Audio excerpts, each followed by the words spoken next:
Glaciercano makes reviews? Wait, what?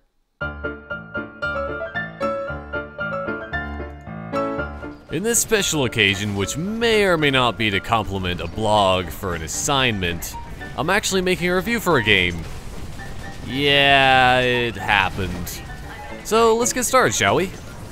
So, for the 6.5 people who haven't heard of Titanfall, it is the first game developed by the newly founded Respawn Entertainment, of which a few employees were previously known for making games in the Call of Duty series under the banner Infinity Ward.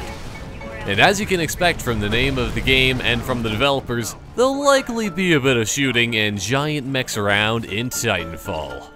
That leads us into the gameplay, where it definitely has a familiar style of gunplay to Call of Duty, which some of us have come to love and others have come to hate. But it throws in a whole other dynamic with the ability to wall run and double jump, which is awesome. That alone brings this fresh new feeling to the way in which you maneuver around the map, since you're always looking out for new routes to vantage points and places of interest. Then there is, of course, the major gameplay element of Titan warfare.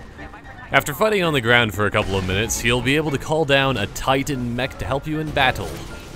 And you can choose to either pilot it and cause a bit of chaos yourself, or put it into auto mode and have your Titan fight enemies while you do your own thing on foot. Whether it's mowing down enemy infantry or battling other players' Titans, piloting a Titan is a ton of fun.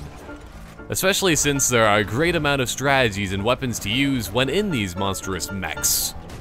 The available Titan weapons range from chain guns to even an arc cannon, which basically fires a bolt of lightning. And that's just awesome! And with the 3 different types of Titans, it really makes it so that you have to think about how you're going to engage other people and their Titans.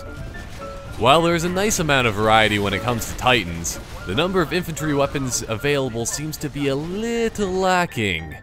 There are only 10 primary weapons in total, and only one of those is a shotgun. And I really like my shotgun, so that's terrible that they don't have more. But hey, they have 2 sniper rifles.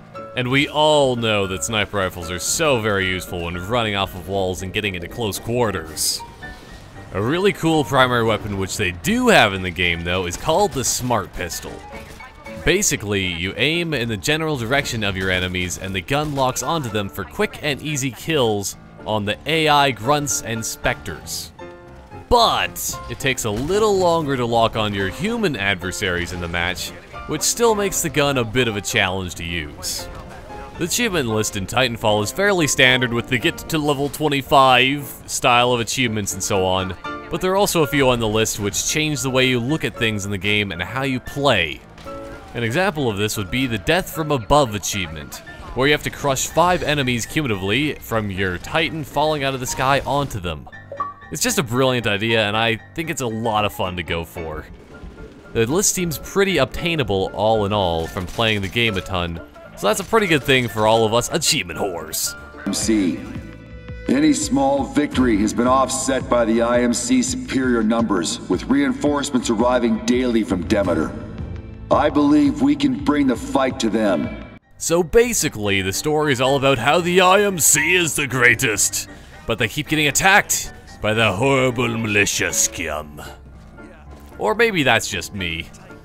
There isn't really much to say about the story, as the game is all online multiplayer and you don't kind of get that offline, solo, personal experience, which you usually do in games. With that, it seems kind of difficult for the designers to go into any sort of depth, which they usually would for the story, or, you know, for me to pay attention to the story for that matter. There are some that have complained that Titanfall isn't the best looking game out there. And sure, they might be right on that.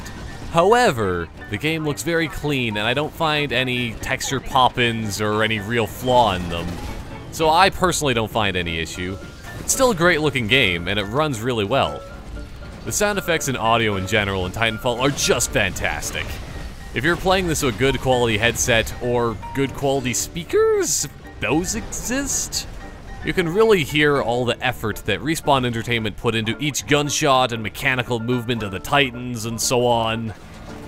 And also just the thud of the 40mm cannon is just so satisfying. Oh man.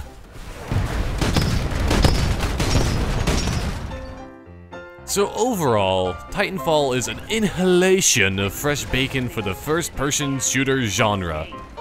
Yep, no cliches here. But if you're looking for a deep story or endless weapon variety, you're definitely looking in the wrong place. Or just offline play at all, for that matter. Either way, I give this game you should probably play it if you're an FPS fan or wait until it goes down in price otherwise out of 10. That's a thing now. Respect and appreciate it. Ah! At least I'm not rating it the color green or something like I usually do. Because I still really don't like number values. They're terrible. So yeah, I guess that was a review or something like that. And tune in next time for maybe me playing Titanfall for legitsies, because playing things and then recording audio afterward in this format, it could be a lot better, let's just say that. Goodbye for now.